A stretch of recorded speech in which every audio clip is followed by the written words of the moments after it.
네, 국민의당 수석대변인 신중지입니다. 오늘 현안 브리핑 세 가지 하겠습니다. 첫 번째는 방위 분담금 관련 방탄청장의 미국에서의 발언, 그리고 군사정보보호 협정, 그리고 국정교과서, 이 세 가지 정부 현안과 관련된 정부의 미국 행위를 비판하는 내용입니다. 두 번째는 AI가 확대되는 상황에서 민생 컨트롤 타워의 부재를 비판하는 내용입니다. 그리고 마지막으로 문화예술계 블랙리스트 관련해서 검찰의 수사를 촉구하는 내용입니다. 세 가지 브리핑하겠습니다. 시작할까요?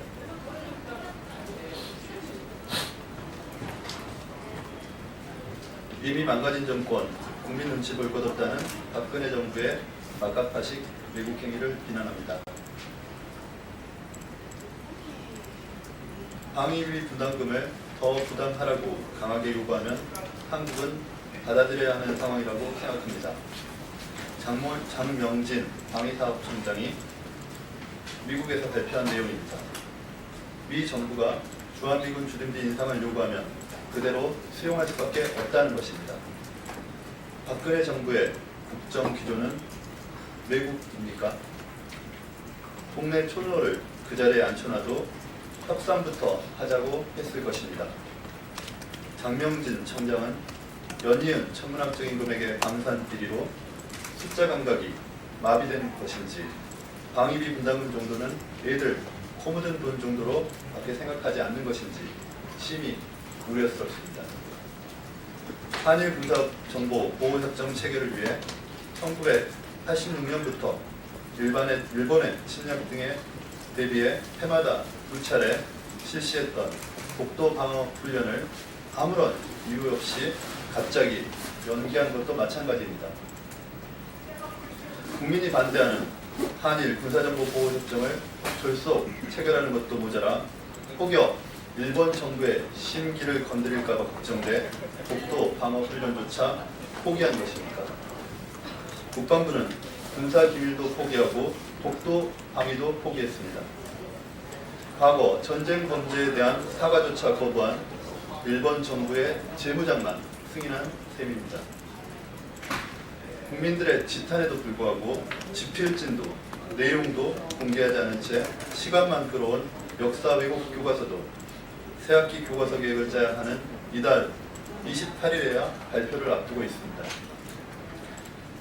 박근혜 대통령의 범죄 행위로 정권이 망가졌다고 생각하는지 박근혜 정부는 더 이상 국민 눈치 볼 것 없다는 듯이 외국 행위에 집중하고 있는 것 같습니다.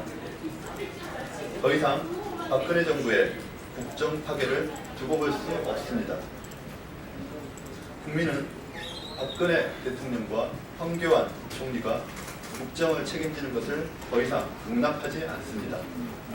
지금 당장 탄핵 절차를 밟고 여야 정치권이 힘을 모아 책임 총리 임명에 최선을 다해야 합니다. 다음 보겠습니다. AI 확대, 민생 컨트롤 타워의 부재가 불러온 인재이다. AI가 수도권까지 퍼졌습니다. 농림축산검역본부는 경기도 양주에서 H5N6형 AI가 확인됐다고 발표했습니다.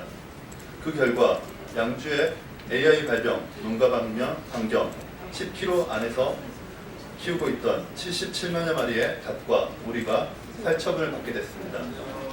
이번 AI 확대는 정부의 무사 안일함이 그대로 반영된 인재입니다. 박근혜 최순실 게이트로 나라가 어수선한 틈을 타서 공무원들이 방역 예산 타령을 하며 선제적인 방역 작업에 착수하지 않았기 때문입니다. 결국 정부의 무관심 속에서 축산 농가만 피해를 보고 있는 상황입니다. AI와 같은 비상 사태에는 정부의 대응을 지휘할 컨트롤 타워가 필요합니다.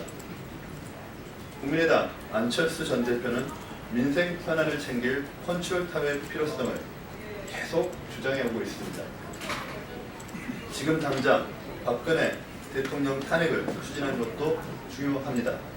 그러나 민생 현안, 경제 현안을 챙길 국정 컨트롤 타워 이 또한 못지않게 중요합니다. 국민의당은 여야 정치권과 함께 민생 문제, 경제 문제를 책임지는 국회의 모습을 보여드리겠습니다. 세 번째 보겠습니다. 김기춘이 주도한 문화예술계 블랙리스트 검찰의 수사를 촉구합니다. 지금 광화문에선 문화계 블랙리스트에 항의하기 위한 문화예술인들의 농성이 계속되고 있습니다. 국내 최초로 영국 맨부커상을 수상한 한강 작가는 광주 민주화운동을 다룬 소설을 썼다는 이유로 블랙리스트에 올랐습니다. 배우 송강호 씨는 영화 변호인에 출연한 이후 지금까지 작품 제의를 제대로 받지 못했습니다. 배우 정우성 씨도 변호인에 투자를 했다는 이유로 블랙리스트에 올라간 것으로 의심을 받고 있는 상황입니다. 이미 김연아, 박태환 선수에 대한 최순실 사단의 압력 의혹이 구체화된 상황에서 문학의 블랙리스트는 사실무근이라는 정부의 해명은 그대로 받아들일 수 없습니다. 문학의 블랙리스트에 대한 검찰의 전면적인 수사가 필요합니다. 특히 국정농단의 부두목 김기춘 전 비서실장이 예술계 좌파 책동 투쟁적 대응해야 한다고 발언한 사실이 언론 보도를 통해 밝혀진 바 있습니다. 검찰은 블랙리스트 선정 작업을 주도한 김기춘 전 비서실장과 관련자들을 적극 수사해야 합니다. 문화계에서 더 이상 정치 권력에 의한 부조리가 발생하지 않아야 합니다. 네, 이상 마치겠습니다. 고맙습니다.